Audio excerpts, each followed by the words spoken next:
What's going on, golf fans? It's your boy Gsluke here with our course preview for this week's Sanderson Farms Championship. Gonna go over everything you need to know about Country Club of Jackson to get ready for your DFS lineups or bets. That'll include a full breakdown of the course details, some analytics per bet the number to give you a further deep dive into what to expect this week. We'll do a hole-by-hole breakdown, show you the shots required around this venue as well, and at the end, some modeling and some comp courses around the PGA Tour to help you find some of your top plays of the week. It'll give you the foundational research that you need to get all of that started. So without further ado, we've got a lot to go through here. It started off with some of those course details. Sanderson Farms is definitely a birdie fest. Usually see around -20 winning this thing, sometimes even lower than that, ended up hoisting the trophy. And it's partially because it's a par 72 setup. You've got the 4 par 5s. They are all reachable, especially by your longer players in the field. And around the green, this is the easiest golf course that you're really going to see. It's over a 70% scrambling rate. Also not a lot of 3-putts that you see around this kind of course, and greens that are extremely easy to putt. So you're going to see a birdie rate well over 4 per round, sometimes 4.5 to 5 per round, and a bogey rate that's in the 1 to 1.75 range. So some analytics that we'll go through here in a second showing you exactly those averages,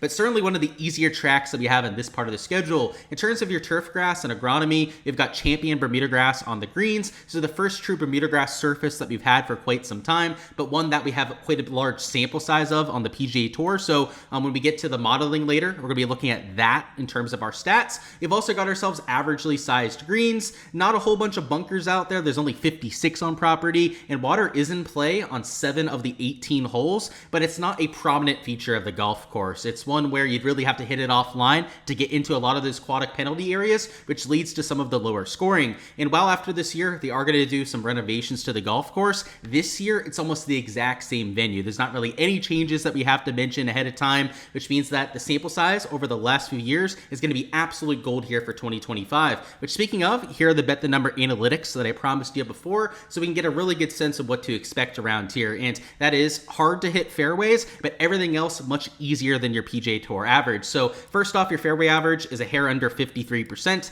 That is about 6 to nearly 7% lower than your PGA Tour average. Your green regulation rate is about 3% higher than what we usually see on tour. And then all these dark green categories, so scrambling, 3-putt percentage, birdies, and then bogeys per round are all significantly easier than what we see week to week, which is why it's something like -20 to -125 that wins every single year. So if we take a look at the top 20 finishers at this event, it's a relatively balanced stat profile because this is a course where you don't have to have one aspect to find success. Though it is 7,400 yards, it's not one where you have to be a bomber to get into that top 5, top 10. You don't have to be an elite tier putter. I mean, Luke List has won this thing before, so enough said there. One of the most inconsistent putters that we have on all the PGA Tour. Around the green's not really a factor either. This is one of the easiest courses from that perspective. A 65% scrambling rate over the last 3 years. Last year it was even higher than that. It was nearly 70% in 2024. Approach play is always something that we're going to lean into, but like I said, every single category has green to it and nothing that's into that dark green. And when we go down to some of these analytical categories, it's only a 3.4 out of 10 from the Bomber's Paradise. So even though it's 7,400 yards, you don't have to be long to find success around there. There's a lot of wedges too, because you're hitting driver on almost every single hole. Almost all of your shots are from 175 and in. And in fact, when we go to the approach distribution later, it's going to be a lot from 75 to 150. That in particular is where about a third of the shots per round come from. Around the green, you're going to hit off of every single surface. You've got rough, you've got bunkers, you've got fairway and fringe that you'll encounter around a Country Club of Jackson. And then the putting rates, this might be the biggest difference. And the most notable thing with the analytics is that your make percentages are higher at this course. They're flat greens. They don't run too quickly as well. It's a country club establishment, but one that isn't meant to trip up these players like some of the other TPC venues. So when we go hole by hole, you'll see that there's not a lot of penalty off the tee at this course. First off is a 404-yard par 4. You can hit driver if you want because you do have some room to the left and to the right. Not really a lot of trees. Maybe you can get behind a tree branch there and have some sort of issue, but you're going to have to be pretty unlucky for that to be the case. These greens too, because they're 6,000 square foot, they're not 4,500, 5,000 square foot like some of the other courses with smaller greens. Even if you're in the rough and you're not generating all that spin, you're going to be able to hit the ball relatively close. That is, unless it's super firm and fast this year, but I'm not expecting that in 2025. We'll have to see some of the course reports as the week goes on, though. Next up, we have hole 2, which is 413 yards. It's another shorter par 4 where you can hit driver if you want because it's pretty much wide open. The only spot of bother would be if you really wipe it to the right and end up in those trees. But even then, there's nothing in front of the green to stop you, so you can conceivably run something up onto the green or maybe into that front right side bunker bunker and get it up and down. Next up, we have 3, which is 583. It's not completely reachable for the field. You have to have at least some kind of length to get there in 2, but it's a wide open fairway, probably the largest on the entire golf course. And though the green's narrow, it is extremely wide, meaning that if you set up a proper angle either to the left or the right side of the green, they're going to have a lot of room to work with. Next up, we have 4, which is 182 yards. It is your first par 3 and pretty straightforward without any sort of a water hazard. The real quote-unquote penalty here would be the chipping hollows over the green, but anything on or short right is a pretty simple up and down. Next up, we have 5, which is 605 yards, and this is where the distance factor comes in. I don't think it's so much the par 4s. You can hit driver, you're going to have wedge pretty much no matter what on a vast majority of those, but these par 5s, especially when you're trying to reach them in 2, with that water hazard to the left, you're not really taking it on unless you have 320, 325 off the tee. Next up, we have 6, which is one of the harder holes on property, but even then, because it's so wide open off the tee, these players are normally able to escape here with the par, and that's really all you're looking for at hole 6 because it is nearly 500 yards. Hole 7's 211, a longer iron shot, but just like the other par 3, there's not much protecting it here, and technically this is one of the water holes. And this is what I meant by you'd have to shank it to get to a lot of these water hazards, is it's quote-unquote in play on 7 of the holes, but more realistically, it's in play on like 3 or maybe 4 of them.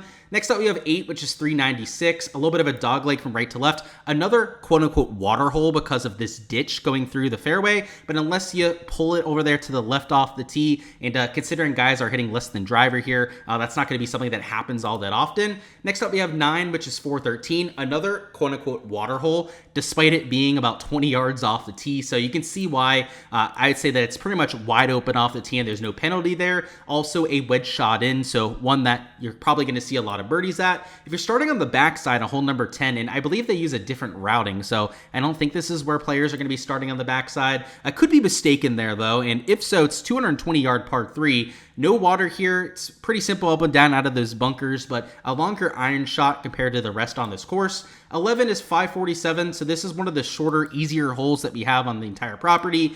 Easily reachable in 2, even if you're one of the shorter players. And in fact, probably reachable in 2, even if you miss the fairway at 11, which isn't the case on the first few par 5s. Hole 12 is 438. You do have water in play here, so this is one of the few holes where it actually is a factor, but you'd have to miss it short and left to hit it there. And these tour pros, whenever, especially a righty that pulls it towards that left side, a lot of times they're going to hit it over that water and have a pretty simple up and down anyways. Hole 13 is 166 yards. This is the shortest of the par 3s, also the easiest. Plays slightly downhill from that back tee box. 14 is 577, another longer par 5, but reachable in 2, particularly for the guys that are average to above average distance. 15 is 324. It is a drivable par 4. It does play slightly downhill, and if they move up the tee box, almost everyone will be taking it on. As is, though, because you do have this little bit of a cross bunker, only the elite tier distance players are really going to take that on. And let's see, what is the carry over that? It's about 260. So it's doable for just about everyone. But if you hit a slight mishit, that 50, 60 yard bunker shot is problematic and could lead to a bogey. 16 is 465, slight dogleg from right to left. Another quote-unquote water hole, but it's not really in play here either. You'd have to really shank it to hit it in that stuff short. 17 is 428. This is another shorter par 4, one where a lot of players will hit less than driver because no matter what, you're going to have a wedge in there. And then finally, 18 is 486, another one of the 2 longer par 4s. And probably the hardest hole that you have on the golf course, as you'd expect for a finishing hole. But once again, very manageable because you have plenty of room off the tee. And around the green here, it's not that problematic either. So when we go to the modeling, try to get an idea of what's going to play well around here. It's distance. We need some form. That's always something that we're going to throw into our shots gained modeling. But some wedges, some Bermuda putting, and then the comp course is going to be TPC Craig Ranch. But let's go one by one and start with some of the shots gained form heading in. You can see in my modeling for this week, I've got off the tee approach, around the green, and putting over the last 24 rounds in there, and that's just to get a sense of who's been playing the best golf. It helps with their handicapping process. That's baked into a lot of the Draftkings pricing that you see out there as well, and of course your outright betting odds. But if you're ignoring a player's baseline over the last month or so, then you're not making a proper shots gained model. So all of those are included. It's worth noting though that approach play is the most weighted out of those 4 categories, off the tee and then putting at number 3. And the around the green play, which I said was very easy around this golf course, is hardly even in the modeling whatsoever. So it's not like they're weighed the exact same across all 4 categories, but you should have all 4 in there, at least in some extent. But the first real niche stat that we have for this golf course is going to be driving distance, and it's the par 5s where I think you really see that separating the field. Also, potentially that drivable par 4. And a lot of your champions, the players that have won this event, maybe not so much the top 5, top 10. You've seen some shorter hitters mixing in there for those kind of finishes, but your winners have been a lot of bombers off the tee. So if we take a look at the longest players in the field, like Gordon Sargent, he of course, very raw prospect, extremely volatile on tour, but does hit the ball country mile. But maybe more traditionally, players like a Cameron Champ, Jesper Svensson, that have been a lot more consistent, are players that are going to be able to take on those sort of holes. And Nikolai Højgaard, Rasmus in the field as well after the Ryder Cup victory, so maybe riding that high. Another player that hits the ball and will be able to take on those par 5s and 2. But a Thor Bjornsson, a Schmidt, and Nicholas Norgard are all players that are going to get a distinct advantage over the rest of the field there. So I'm throwing that in my modeling. It also helps out with the DraftKings scoring perspective. Outright, you've seen a lot of those players do well, but for DraftKings scoring, putting up birdies, birdie streaks, all of that, distance and taking on those par 5s is going to be extremely useful there. But then with the irons, so iron form heading in was extremely important. Again, the most important form stat that I was looking at. But if we want to narrow it down to just this golf course, you're going to have about half of your shots, maybe even 2/3 of them, depending on your strategy off the tee. If you're laying up a little bit more often, 2/3 or even more of your shots from 75 to 150 yards. So if we can find the players that excel in that specific bucket, we're going to be able to find some boosters this week. So for example, Erasmus Højgaard is number 1 from 75 to 150 yards. Matteo Manacero, Matt Wallace, a lot of these Euros you finding up there in the top 5, top 10. But even some of your power players like a Jesper Svensson, if he's hitting the driver well, keeping himself in the fairway, he's going to be able to attack with wedge quite often. They're all players you want to give a boost to as well. And on top of that, with the putting, this can be a birdie fest, which a lot of times ends up turning into a putting contest at the same time, because we have the Bermuda grass greens. On top of that putting form, which was important with those key stats, we're going to take a look at the Bermuda surface as well. So Hayden Springer has been really putting well on the Bermuda grass surface. A Brant Seneca or Taylor Montgomery, some of the best putters in general that we've seen out there. But you can see Jesper, number 1 in the modeling this week, because he pretty much checks the box in all the main categories that we're incorporating. But whether that's putting, the driving distance off the tee, also that proximity range with the irons. But a Bo Hostler, Dumpy Bo, a Matty Schmid, let's see, who else? Mackenzie Hughes kind of stands out there. Steven Yeager, been a really good putter on Bermuda. All going to get a boost up in my projections. And then the last thing I want to go through would be really the one comp course that I feel comfortable using here, and that would be TPC Craig Ranch. It's another super easy birdie fest that is long. It's about 7,500 yards, but it's wide open off the tee. There's not much penalty there. Around the green, one of the easiest courses, just like we have this week, and really easy to putt greens. And that's why the winning score there is routinely minus 20 or better. Same thing at the Sanderson Farms, even though it has some length to it. So players that have played well there have the kind of prerequisite skill set to play well here.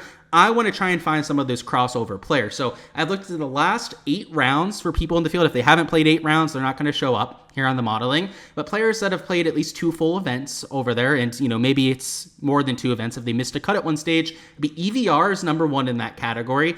Sam Stevens and Eric Cole and Adam Schenk, Jacoby Kanaya, Will Gordon, Ricky Castillo. And you're seeing a lot of bombers here. Your EVRs, your Sam Stevens that hit the ball a long way. Your Will Gordons, your Castillos that hit the ball a long way as well. But also some of the shorter, more positional players in there that make a shit ton of birdies. Like an Eric Cole is well known for that. A Mark Hubbard and Antoine Rosner are high birdie percentage players that don't hit the ball a long way. There are a few different avenues to success around a TPC Craig Ranch, just like what you have at Country Club of Jackson as well. So main comp course, if you're looking for some of the leaderboard crossover, would be the AT&T Byron Nelson, as well as the rest of the modeling that you're seeing here as well. Alrighty guys, that is all I've got for this week's course breakdown. If you haven't already smashed that like button, go ahead and do so. Also subscribe to the channel as well, so you don't miss any of the content to come. That'll include our DFS and betting preview dropping on a little bit later on this week, as well as all the content throughout the rest of the fall swing, whether it's a big event like we had for the Ryder Cup last week, or a smaller one like here at the Sanderson Farms, always giving the sweaty tryhards the info they need to find some success. So make sure you subscribe so you don't miss any of that when it drops. But that's all I've got, guys. I appreciate your support in the channel as per usual, go ahead and comment down below what you've got is the winning score as well for a chance to earn a free month on my Patreon page. And it'll be on a first come, first serve basis. So once the score is taken once, it cannot be guessed again. But if you get that winning score correct, you'll win a free month access to all of my Patreon projections. On there, of course, I've got all the DFS stuff for Draftkings this week, as well as Showdown for rounds 2 through 4, and all the prop and betting stuff that I'm doing on Underdog and Prize Picks. And if you guys haven't been tracking that already this year, we've been on fire from the prop perspective. In fact, last 2-3 seasons, we've been on fire just robbing the books